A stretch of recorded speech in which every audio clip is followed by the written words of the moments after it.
By the way, Right, being as when we did the Dagda section, we talked about some LPL, but actually some of the teams we didn't really get to, like, for example, mainly because no one still knows fully it's resolved. The LNG angle, obviously the entire discussion has to be kept around, is Scout actually the player? Is it been resolved yet? Isn't it like 99% that's going to be Scout now? Isn't it implied? I don't have specific context or whatever, but the people that I talk to seem to be more knowledgeable about it, seem to suggest that Scout's through. I think even Gala played part of the bail as well. That was the last thing I heard. I think he put some money to the cause. Maybe Gala didn't want to play with the substitute mid laner. I mean, everyone made the joke before, like Ruler was paid or whatever. Like, the joke is Gala should pay to not end up like fucking Ruler, mate. That's why you should be getting the fuck out there. You know what it was like. Exactly, you know what that guy was like. Because I'm also thinking, if we're thinking of a meta switch, if there's really a world where you're saying, Monty, to reference to the last segment, if there's a world where Aphelios is coming back, right? Gala actually didn't have the best summer split. I would love to see that guy fucking back on the Aphelios. This guy's a monster. I actually think Gala did have a good summer split, and I think he's been massively underrated. Playoffs were whatever for me, but yeah. Okay, so yes, the playoffs weren't great, but if you look through like their actual Ascension group, Gala beat Ruler in a series for the first time ever, I think, in his career. He had a series versus Jaculov where he just straight up diffed Jaculov as well. I think this has actually been one of Gala's best individual splits from that standpoint. Yeah, I mean, they bombed out of playoffs. There were a bunch of problems. He's always been a good Ziggs player too, and in this meta, he's the best Ziggs in the LPL, having a Ziggs player is very important. So. Yeah, so like, I mean, that's just a little caveat I'll put there. Yeah, absolutely true. I think his playoffs were not what he would have wanted, but LNG, by the way, this is just a bit of a tangent. They're the only team which, when we've had the double elimination in the LPL, they're the only top 2 team which has bombed out without winning a single series. Oh wow! So they went from, they were second seed and they bombed out, losing both best of 5s in a row. Never happened to a top 2 seed in playoffs before, and I think that's been since 2021. So that's been over 3 years. A bunch of playoffs. Like, you would have expected maybe another team to do that before, but LNG, yeah, they're really disappointed in playoffs. At least in solo queue on this patch as well, Kai'Sa is way up there. So obviously having Gala on Kai'Sa is going to be potentially a massive difference maker. So I think, LNG, look, they're not the same team that they were last year. Like I do think that, there a lot of their macro expertise left when Tarzan left this roster, and so they don't have that same formidable kind of mid and late game shot calling, but they're still, I mean, obviously a very good team, and Scout has been extremely good. I mean, he started out a bit ropey right in summer, but he's been extremely good. His Yone's been surprisingly good for a player that we don't typically associate with the Yone, and that'll still continue to be a threat. So as long as he can be there, I mean, obviously Yagao would be a massive downgrade.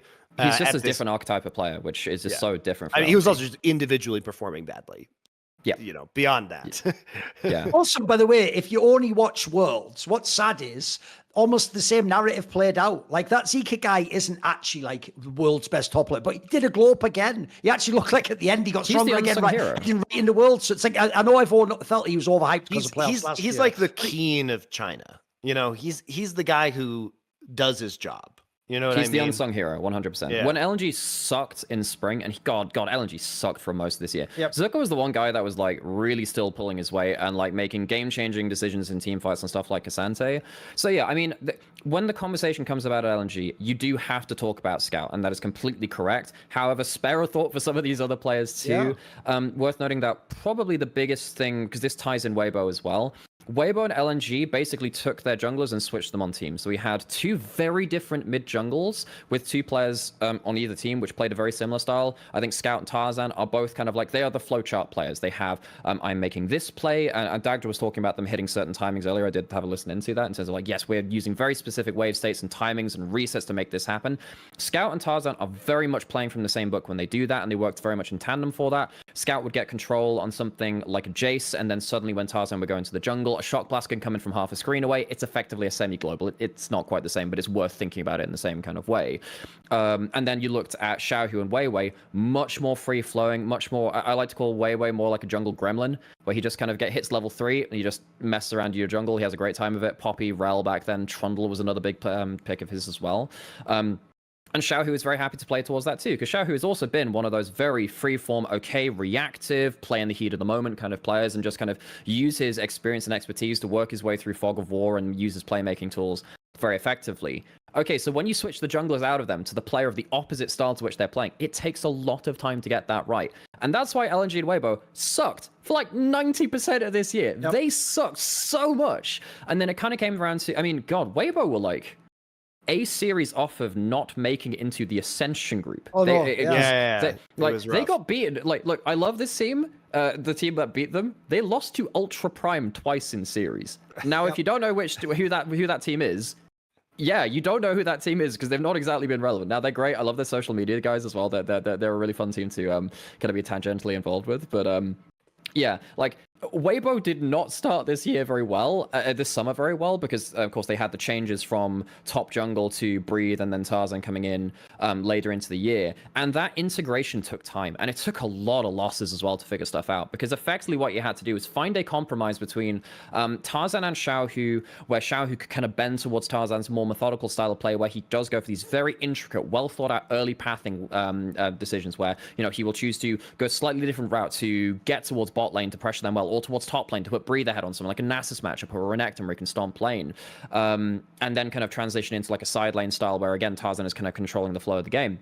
Xiao isn't the center of this team in the way that he was on someone like RNG, which is a very different style for him. He's had to reinvent himself. And Xiao had an awful year because of that, honestly. Up until like really into last bits of summer and then playoffs. You have to ask yourself for real, if it wasn't viable for him to pick the Lucian and there wasn't the Zeri and the Corki, like, bro, these picks really helped him at the end when it got to the playoffs. Like, I feel like, because I'm with you, this isn't the old RNG where he was the man, and even in the Uzi team, it was still him and Uzi. Like, in this team, he just sort of like fills out just doing a captain's role for me in this team. But he's clutch. He has got the clutch factor. Oh yeah, he has been, and I think what Xiao is doing is very, I mean, because obviously on the LNG side of it, we can get to that too, because like Scout and then Weiwei had to do a very similar kind of, well, who's compromising with who kind of thing. It was actually Scout leading the team from that. So it's the LNG boys from last year who were kind of leading that. But on the Weibo note, you know, we had a very serious conversation as LPL casters some way through well, maybe even through spring a little bit, but particularly in summer, thinking, look, Xiaohu's looked awful since Worlds last year. Yeah. Ever since Worlds last year, where he had like some moments, but he was again quite shaky, especially compared to his summer. Xiaohu really looked like maybe this was the end of his career, because this guy was playing very, very poorly. Well, you have to ask yourself that question. If they lost that series and didn't make it in the top group and didn't make a run, maybe he just retires after this year, bro. Maybe he goes the way of the Maples of the world. Yeah, why not? You know, in the first stage of LPL in summer, one stat which really stands out. The MVP, he had the most MVPs against him in his role of any player in LPL. I think it was something like 7 or 8 MVPs came from his direct opponent because they just smashed him so hard. And of course, there are other reasons for that too. But that, again, that's just another kind of tagline you can put on there to say, okay, well, Xiaohu really was probably the worst he's been playing in his career. The way that these last 2 years are the last 2 years of his career. It's mad because he made it to the World Finals last year, and this year's going to be Worlds again. And last year wasn't awful. But he was no. But here's the difference, though. He was nowhere close to those all LPL teams. Remember, he used to be like an MVP candidate every split. Like, I don't think people actually realize how high the heights of this guy's career was. It's why it wasn't even just a diss against Faker when I said Zhao Hu's who they think Faker is. Zhao Hu also isn't the old Zhao Hu. Like, he's a very different player himself now. You look over his history, you can make an argument for top 3 all-time mid-laners. I mean, he's one of the greatest players of all time. Maybe not the most flashy players. It's only this final now, guys, that Knight equaled his record of active players of LPL titles, and the other guy is fucking Clearlove, who played a million years for every good team. So, like, that's how insane this is. There is a lot of, I think, EDG. I mean, I think there is a lot of general, underrepresentation, obviously, of these LPL players in terms of the narrative of best of all time, because as we've said, fans have asked us to like redo our best players, like goats of each role, and like Mako has to be in that conversation. Mako had a very good summer split. He did not have a very good summer playoffs, but he's still like really fucking good, and like probably, you know, in my mind, he probably is the best support player of all time, given the longevity. Because this is Monty. He was all LPL second team off the top of my head or maybe even first. I think it was actually the first. I think it was the first support. Yeah. In summer of 2024, Monty, he won MSI in 2015, bro. Like that. That's like mind-blowing longevity. That is impossible. I think he has the most All-Pro awards for any individual player in any role of LPL. I calculated something. He had something like 10 or 11 or something. It was bonkers. I don't even think it's close. Yeah, he's really I always give this stat because it's so gangster. At the end of every year, they vote the best player in that role. right? Mako has won it something like 5 times, support player of the year. No one else has won 2. As in, pick anyone else. Ming, all those, Martin, no one else even won 2. This guy won 5 of them motherfuckers. I mean, that's like some bullshit, mate. That is bullshit. The funniest thing I find about the LPL awards at the end of the year is they literally have an award which is most popular player in the LPL as well. I love it. And so the Shy won every single year he was available to, except for 2021 when Jeja, who won Worlds, got that as well. So just to put it in like context in terms of like who their fan favorites are. So that. Why don't we just make that award for the LCK? Then you could just give Fake it every year, most popular award. Then we can give the real players like Toby, Rajcula, and exactly. We fixed it. We fixed League. There you go. Right, come on, I want to talk about Top Esports because we didn't really get into that previously. True. And like Top is a team that. So they do really well at the Esports World Cup. They come back, they lose their first couple of matches, but then they win like 7 matches in a row without even dropping a game heading into the playoffs. But then their playoffs performance is really kind of mediocre. They were supposed to be in the finals, but they were supposed to be in the finals for sure, right? Yes. And Jackie Love's been performing at an amazing level this year. Feels like Cream's meta, Oh yeah, it's Yone and AD champions. Mako's great on these engaged supports. Tian is a very cerebral jungler. Yeah, 369 is. He's become, not to say he wasn't versatile before, but compared to last year on JDG, he's had to take up more of the carry role on this team, which is great. He's a very good carry player. His 2020 self. Yeah. Exactly. So it's like it's a return to kind of his old way of playing, but he has more of a pronounced role in terms of carry on this team that he did last year. So what happened, in your opinion, and why was Top Esports like? We should not be seeing Weibo in this final, if we're being honest. Like we should be seeing Top Esports here. Well, yeah, I mean, like Weibo have like a very high upper level if you look at the names on paper, but that's just not what we'd seen from them in this summer. Like you can make the argument that LNG and Weibo fooled us into thinking they were bad teams, and then they finally showed us what they could do at the end of the year. That still doesn't tell the story of like, well, look, Top Esports up until playoff. Well, I mean, yeah, the BLG stuff's a bit weird because BLG are all over the place. Top Esports were the best team in the LPL for sizable amounts this summer. That is indisputable. They were versatile. They were dynamic. They played macro in a very different way to a lot of other teams too. For instance, like they were one of the few teams that would contest you at both Grub's first spawn and Dragon's first spawn.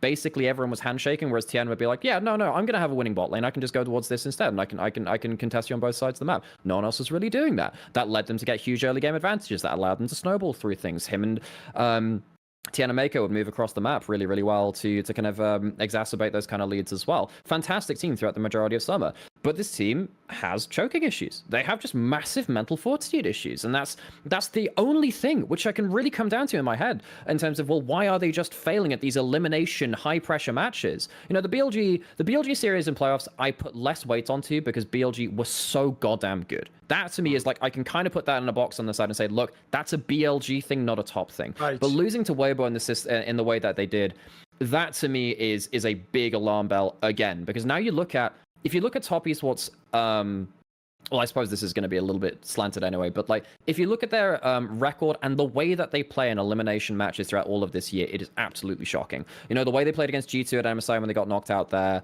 the way that they played in WC. They won the first game, then just got bodied after that. As soon as they're in elimination, like the half as good. It's insane. And then the spring finals, also awful as well. That one wasn't necessarily like a BLG complete smash because they were in the same way of the summer finals, upper bracket. But like spring finals was not good. Imagine us flying out to do our one little bit of studio stuff in spring. God damn, this is our finals. Are you kidding me? For Top we have the saying in English. Cool. It's the idiom we use in English is we say they flatter to deceive. Like they always hype you that they're going to be. By the way, it's just also TN style. To be fair, they always make you believe they're so good, and then somehow they just crack and completely shatter. Yeah.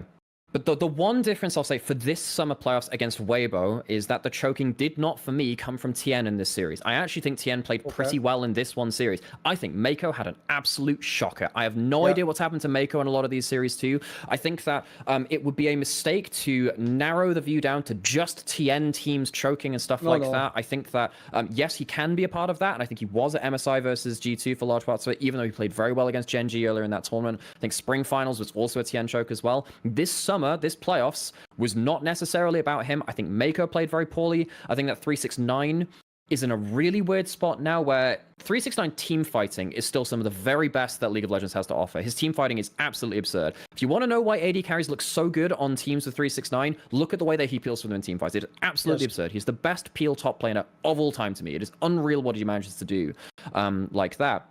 And then, but the problem is that, so that's a good part of his game. His team fighting has been good pretty much the whole year round. That's been awesome. His individual laning, and particularly his side laning, has been really suspect, though. He's got stuff like, he'll get a lane lead on Renekton, and then he'll go into a side lane, and then he'll just end up in a 1v2, because even though he can beat the other guy in a 1v1, he just hasn't judge the map well, and he end up in a 1v2 or a 1v3 with a position where his team can't even really respond to that or go somewhere else on the map to make another play too. So there are holes in 369's game as well, even though that some of his gameplay is some of the very best in the world.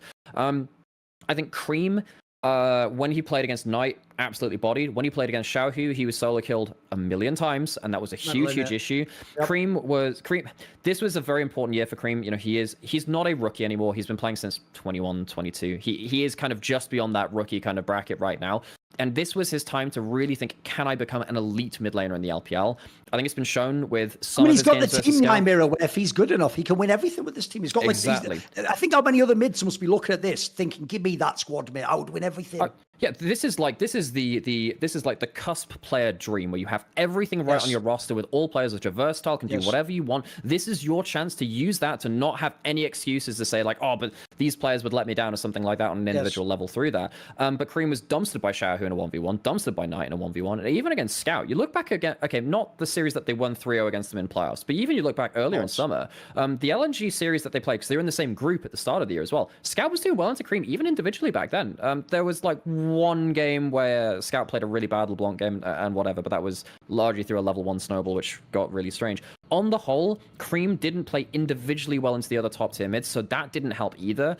I am very intrigued to see how he does at Worlds, because he has become a mage player. In fact, I was even pitching a parody video to LPL, but we didn't exactly have content budget to do like a Mulan make a mage out of you kind of Disney cover, because he was like he was like the melee only player, and then he started playing Karma and Way. Monty a bit too far now, He used to do the shit fortunes back in the day. It's all good. Yeah. Hey, we call it inspiration here. But yeah. God, we also had a content pitch for like the curse of rookie for not making worlds. Would have been even more fucking hilarious with the whole scout situation. So the curse just keeps continues as well. For real, do want you to do, Nymera. Just for me, Monty would hate it. He actually hates that fucking pictures on the internet. But you're the only person who could recreate that amazing picture of Monty in that leather jacket. Just listen, you can just do that for me. Just do a parody picture of that. That's all I want. I think the resemblance could look really good if you do that exact style. I'll get back to you. Like, I'll see what I can do. But, I think it'll be banger. I think the memes is like this fuck. But like on the top esports thing, like this team is just so frustrating now because they have the player caliber. It's just like there's so many different players now which are choking different ways. Even Rajcula in late game team fights hasn't really been delivering it. It wasn't delivering in playoffs in the same way. Yep. So my hope for top esports is they are viewed as underdogs, and I actually think top esports will do better the harder draw they get. I think that they can slip up to opponents where they're I guess the analogy I'd use is that when you have two favorites at a chess tournament, they don't look at their direct opponent. They look over their shoulder and see what the other guy's playing because they know they'll be facing them later and they want to read up on that. I think top esports can slip up against opponents they don't respect. I think that G2 did that to them, especially in bot lane 2v2. Oh, sure. And I think that, top esports could weirdly be a team which could be upset by intricate level 1 plans, some weird bot lane picks which upset Mako and his macro impacts. And yeah, I think maybe even a Western team could take a game off of top esports. I think that is with this kind of logic, I could see that tracking through. So I actually think top esports will do better the harder draw they have, because it means all of their focus is on the here and now. And also if it's in Swiss stage, it's not direct elimination as well. If it's not elimination and they are viewed as underdogs against hard opponents, I think they'll play better. So I kind of hope that they do get drawn against, some LCK seeds or whatever in the first round, and they just keep like getting hard opponents as they go through. I think they will probably see a better version of them, because I don't know what the hell is going on with this team mentally. I have some real issues like across the board, even when it's not Tien choking, and that's still a possibility. Tien could still choke as well, and everything could still fall apart. I hope we see Top versus Hanwha and see who chokes more between Tien and Peanut. That'd be so funny, man. That'd be so funny. I mean, by the way, it is just so bonkers to think that the same team that 2-0 Gen G at the EWC can then just lose to seemingly anyone in a BO5. It's bonkers, isn't it? But I think that's because they were underdogs. I think it's because they were viewed as underdogs. I think that really helps them. They also had a very good read, I will say, coming into Esports World Cup, because I mean they were playing like Trist as Ivern, and the Ash Braum was insane too. Yeah. Gen G had no idea what to do into that. to see more cool, funny, interesting clips based on topics from my content? Well, subscribe to this channel then, or, you know, be a pleb and don't.